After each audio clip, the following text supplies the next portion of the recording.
Isabelle Chouine qui vient nous proposer une approche de modélisation pour tenter de répondre à la question de l'avenir, heureux ou moins heureux, du être à la Massane. Merci Isabelle. Oui, bonjour à tous.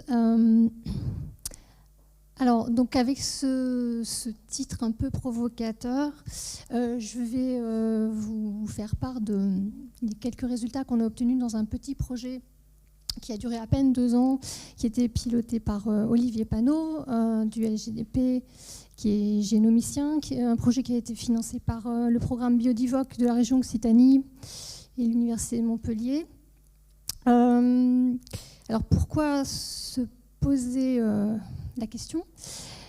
Eh bien parce que le hêtre est la seconde essence de feuillus touchée par les dépérissements en France à cause du changement climatique, que les modèles, comme vous le voyez sur la carte à droite, avaient à peu près dit ces dépérissements, que ces dépérissements sont en augmentation, comme on vous l'a expliqué depuis 2003 à la Massane, et que, comme on vous l'a expliqué aussi ce matin, la hêtraie de la Massane se trouve en limite de l'ère climatique du hêtre.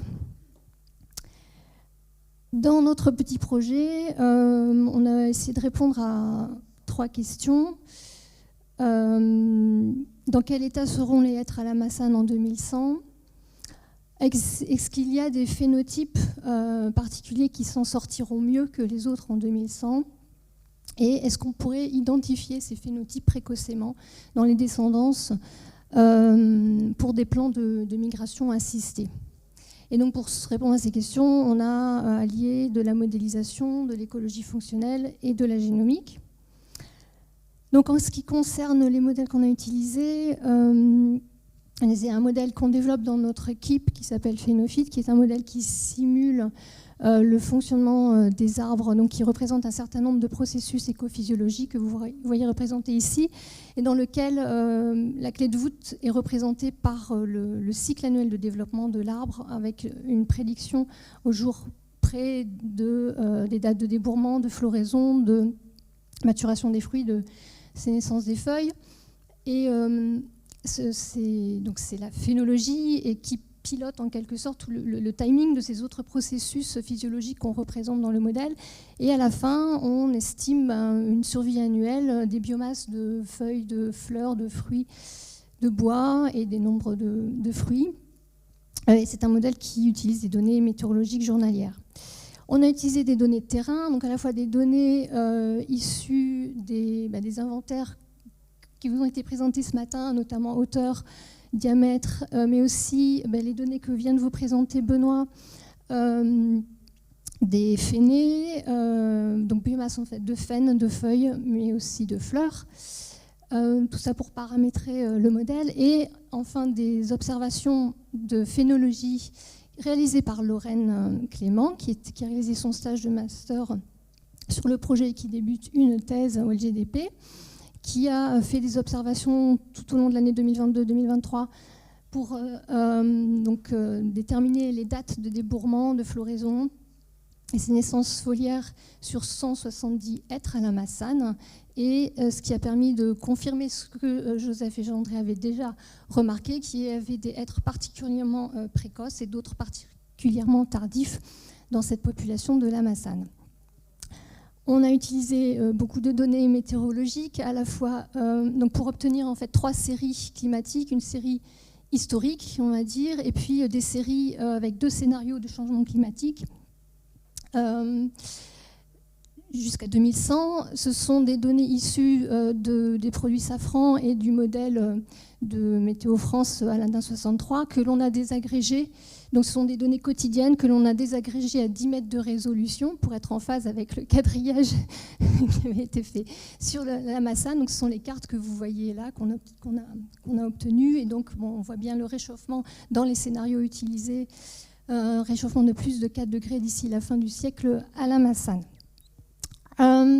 On a fait un petit travail spécifique donc, sur les dates de débourrement des hêtres de la Massane, c'est-à-dire que jusqu'ici, les modèles qui sont capables de prédire ces dates de débourrement utilisent uniquement la température comme facteur déterminant, à la fois des les températures de l'hiver qui déterminent la sortie de dormance des bourgeons, et les températures de printemps qui vont déterminer la vitesse de croissance cellulaire dans les bourgeons.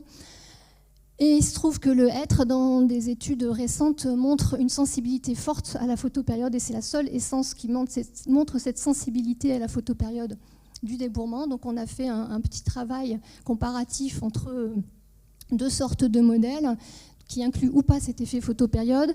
Et on a utilisé donc les données collectées par Lorraine et par Olivier Panot d'ailleurs, de phénologie de date de débourrement, et utilisé aussi les petites différences de température qu'on a obtenues sur la réserve intégrale à 10 mètres pour essayer de calibrer ces deux types de modèles avec des données donc individuelles à la fois pour les précoces, les normaux et les tardifs.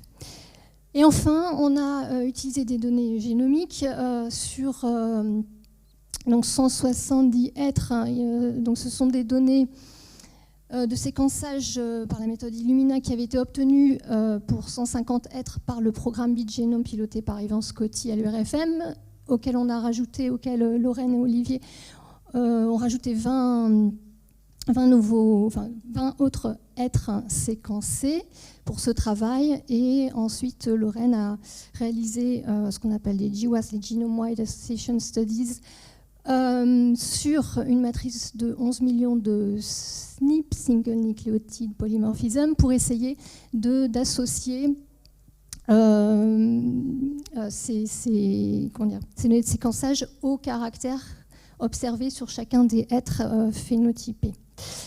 Alors, pour les résultats, là je vous montre ce qu'on a pu obtenir au niveau des modèles de débourrement. Donc ce que vous voyez là, ce sont les dates observées de débourrement et les dates prédites par les modèles qu'on a essayés. En jaune, vous avez un modèle qui avait été paramétré pour le hêtre français, c'est-à-dire en utilisant notamment les données de l'ONF du réseau René-Coffort, où il y a des observations de phénologie également réalisées.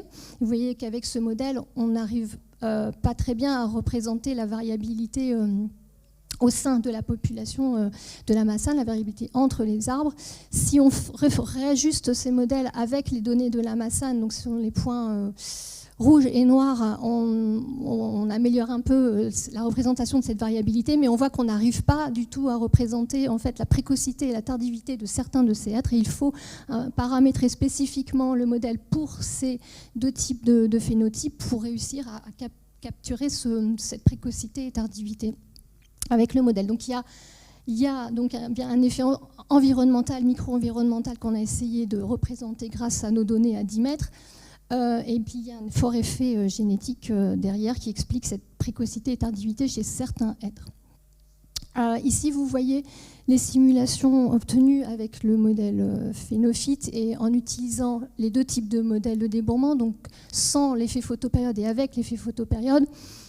Et ce que l'on voit, c'est que cet effet photopériode risque bien de sauver le hêtre de la Massane, puisque ce que vous voyez ici, donc là c'est les dates représentées en jour julien, sans effet photopériode, rapidement après 2050, on a en fait, ce que vous voyez là, ça correspond à des échecs de débourrement qui sont liés à un manque de froid pendant l'hiver pour lever la dormance des bourgeons. L'effet photopériode chez le hêtre, d'après les études qu'on a compilées, qu'on a réanalysées, il vient compenser en fait ce manque de froid. Et donc vous voyez que quand on tient compte de cet effet photopériode, le hêtre continue à débourrer normalement, même si vous voyez qu'en 2100, il débourre plus tard en moyenne que maintenant. Mais il continue à débourrer, continue à faire des feuilles. Le résultat de ça, c'est que ici en bas, vous voyez les biomasses au cours du temps. Donc vous voyez que ça s'effondre vraiment s'il n'y avait pas cet effet photopériode. Ça s'effondre moins pour les précoces que pour les tardifs. Et c'est la même chose si on tient compte de cet effet photopériode. Mais ça s'effondre moins. La tendance que vous voyez ici, malheureusement, on sait qu'elle est fausse. C'est-à-dire qu'on a découvert, après les simulations, que les données climatiques qu'on avait utilisées, qui sont celles qui sont distribuées, ont un petit problème avec les précipitations. On sait que d'autres simulations sont en cours et des nouvelles données seront bientôt disponibles. Et donc, là, on surestime, on est trop optimiste sur la première partie, les premières décennies. Pour terminer, on a voulu aussi essayer de regarder si les hêtres de la Massane étaient mal adaptés là maintenant et comment allait évoluer cette possible maladaptation. Alors c'est un peu compliqué ici à comprendre ces graphiques, mais ce que vous voyez là, c'est un estimateur de la fitness, donc la production de fruits en fonction de la date de débourrement. Et ici, par ces deux droites, là, vous voyez représenter où se positionnent les précoces et les tardifs à la Massane. Et en fait, donc on voit qu'il y a un optimum de fitness, donc de production de graines, pour des hêtres très précoces. Et on a un second optimum qui est ici, pour des hêtres plus tardifs. Et les hêtres de la Massane se situent entre les deux. Et c'est peut-être pour cela qu'on conserve à la Massane une variabilité de ce phénotype importante. Donc, tout ce que je vous montre là, c'est encore un peu préliminaire, hein. Et on voit que ça évolue donc avec un niveau de réchauffement moyen et un niveau de réchauffement plus fort. On garde cette bimodalité, même si la fitness, enfin la production de graines va s'effondrer dans un premier lieu, surtout à basse altitude, et puis à la fin, ce sera pareil pour tout le monde, ça s'effondrera de la même façon partout. Ah oui, non, pour terminer, c'était ça la dernière des résultats. Ça, ce sont les résultats de génomique obtenus par Lorraine et Olivier. Alors, ce sont les résultats des associations trouvées en 2022, avec les observations de 2022, où on n'a pas trouvé d'association avec la date de débourrement. On en a trouvé pour la production de fleurs et l'hétérogénéité du débourrement. Alors, l'hétérogénéité du débourrement, c'est quelque chose d'assez particulier. En fait, c'est que sur un même arbre, vous allez avoir des branches qui vont débourrer très tôt et d'autres branches qui vont débourrer beaucoup plus tard. Donc, il n'y a pas seulement cette différence phénotypique entre les arbres, mais aussi à l'intérieur d'un même arbre chez certains des hêtres.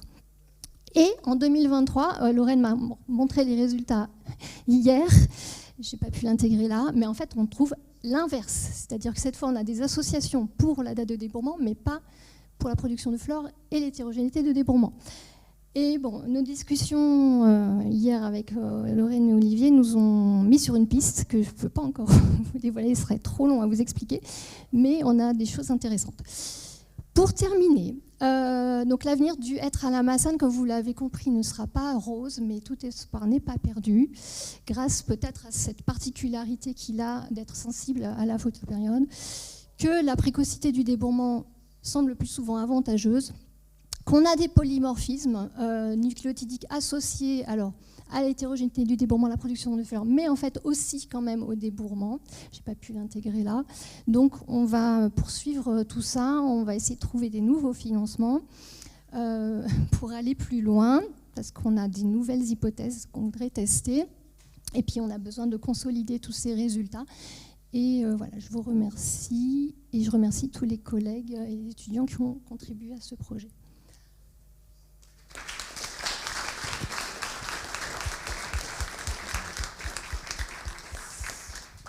Merci Isabelle, nous donner tout oui des futurs résultats que l'on espère proches et on espère que ces études surtout pourront se mettre en route. Des questions ? Je ne sais pas où est Nabil, je vais voir Gilles.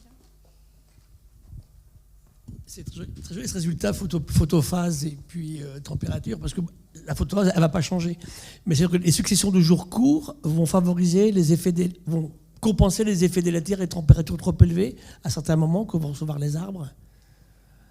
Alors, oui, c'est ça. En fait, ce qui se passe, c'est que donc les photopériodes longues viennent compenser le manque de froid pendant l'hiver, mais c'est pas c'est pas 50-50. L'effet de la température reste prédominant, il est de l'ordre de 2 tiers. Il est d'1 tiers pour la photopériode. Donc on voit que jusqu'en 2100, il semble que ça va pouvoir compenser ce manque de froid. Après, jusqu'où, voilà, si on continue les projections jusqu'en 2200, je sais pas si on peut arriver à, oui, bien sûr. Voilà, à la même situation que ce qu'on voyait sur les graphiques de droite, où on n'a pas cet effet. Mais et ça, c'est vraiment particulier au hêtre. Il y a une étude macroécologie qui devrait être bientôt publiée, qui n'est pas de notre équipe, mais d'une équipe américaine, qui a justement regardé ça sur tous les toutes les espèces d'arbres pour lesquelles on a à la fois la phylogénie et puis et des données de phénologie, mais de sensibilité en fait des arbres à la température et à la photopériode, et c'est vraiment le seul genre. Alors les autres fagus aussi sont sensibles, mais le plus sensible, c'est le Fagus sylvatica.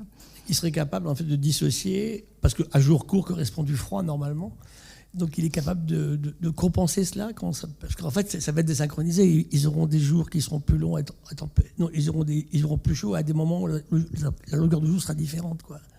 Oui, donc pendant l'hiver, en photopériode courte, la température jour court, il fait froid, c'est ça? En fait, comment dire, on ne sait pas encore très bien comment en fait c'est régulé. Hein, c'est tout nouveau. Enfin, c'est super. Ces résultats qui datent, qui sont venus de différentes études. Hein, cette suspicion qu'on avait, il y a plusieurs faisceaux qui convergent. Mais au niveau de la régulation, de comment ça se passe vraiment au niveau cellulaire, on sait pas. Déjà, même pour les autres espèces, on ne comprend toujours pas. Il y a plein de projets en cours qui allient génomique, métabolomique, des expériences en conditions contrôlées, etc., pour essayer de mieux comprendre comment c'est régulé. Mais c'est une régulation très complexe, en fait, et encore plus complexe, du coup, là, chez le hêtre. Éclairer des morceaux de massade à un certain moment l'hiver, ça serait intéressant. Il faut lui foutre la paix, on a dit ce matin.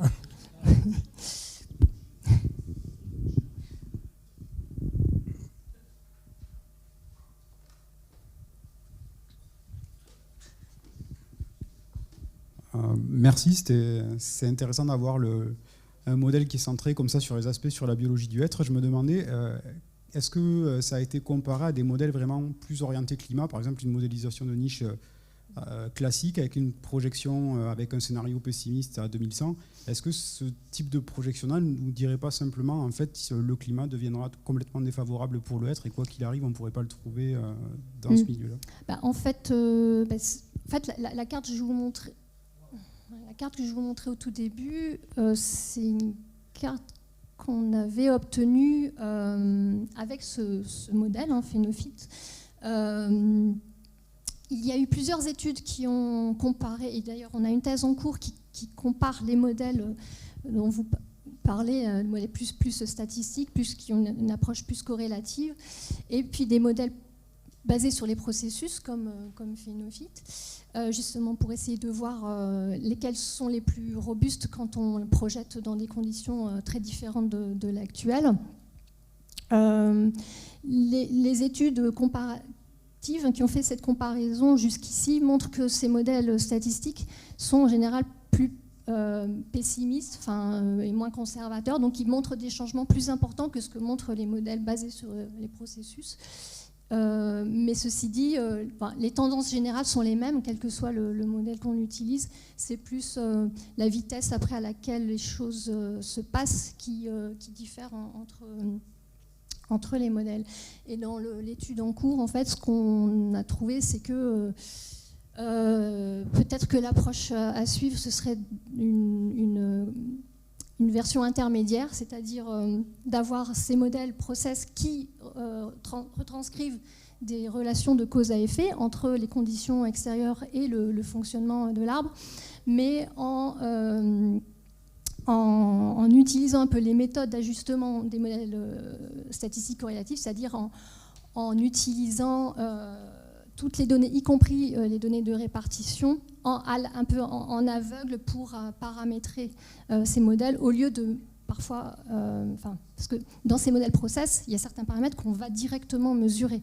D'autres auxquels on n'a pas accès, par exemple la dormance dont on parlait tout à l'heure, on est incapable de la mesurer, donc on infère là, statistiquement grâce à des données, les données de phénologie, date de développement, etc.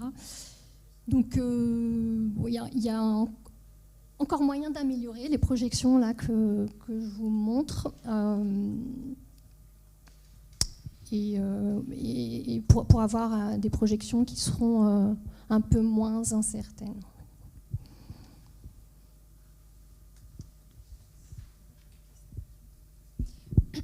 Un des facteurs cruciaux, c'est peut-être aussi les risques d'embolie et de cavitation. Est-ce que, avec les répercussions que ça peut avoir de baisse de la photosynthèse et donc du stockage du carbone, est-ce que ça, il y a un moyen de l'incorporer dans le modèle ? Ça en fait partie. D'accord. Donc ça veut dire que...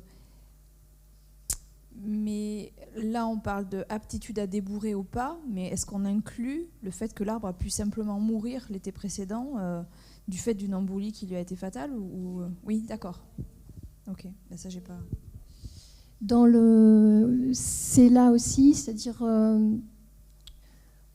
survie au stress hydrique qui est là. Il y a un bilan hydrique qui est fait dans le modèle. Il y a transpiration qui est simulée. On a un potentiel hydrique qui est estimé et on a, avec les relations qui ont été publiées entre potentiel hydrique, niveau d'embolie et après niveau d'embolie, taux de mortalité, c'est dedans. Et la variabilité des réponses de ces différentes populations, parce que là tu dis que pour la France tu t'es basé sur les données de Rennes Ecofort, donc ça veut dire que théoriquement ces modèles ils seraient valables pour la France et même à la limite à moduler selon les sites. Et quand vous vous projetez sur l'ensemble de l'aire de distribution du hêtre, comment est-ce que vous fonctionnez ? Vous prenez une moyenne des réactions ? Alors ça c'est une très bonne question. C'est quelque chose sur lesquels on aimerait pouvoir travailler un peu plus. Ce qu'on fait en général, c'est qu'on combine toutes les données à l'échelle européenne pour avoir un jeu de paramètres être européen. Si on travaille à l'échelle de la France, on va faire la même chose, mais à l'échelle de la France, et puis à la Massane. Voilà, c'est ça. C'est qu'en fonction de l'emprise géographique sur laquelle on veut travailler, on va aller chercher toutes les données qui correspondent à cette emprise géographique pour paramétrer les modèles. Merci. D'autres questions ?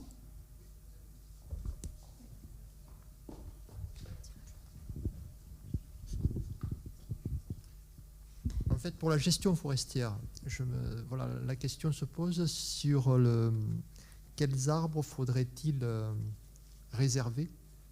Est-ce que ce sont vraiment ceux qui débourrent précocement ou... C'est justement la question à laquelle on aimerait répondre. Donc pour faire de la migration assistée, si tout ça se confirme, on pourrait se dire, si on fait de la migration assistée, on va peut-être mettre un peu plus d'arbres précoces que d'autres.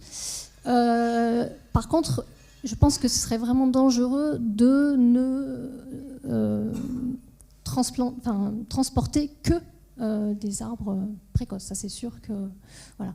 Mais bon, je pense qu'il faut être quand même... miser sur la diversité. Personnellement, pour le moment, je miserais sur la diversité.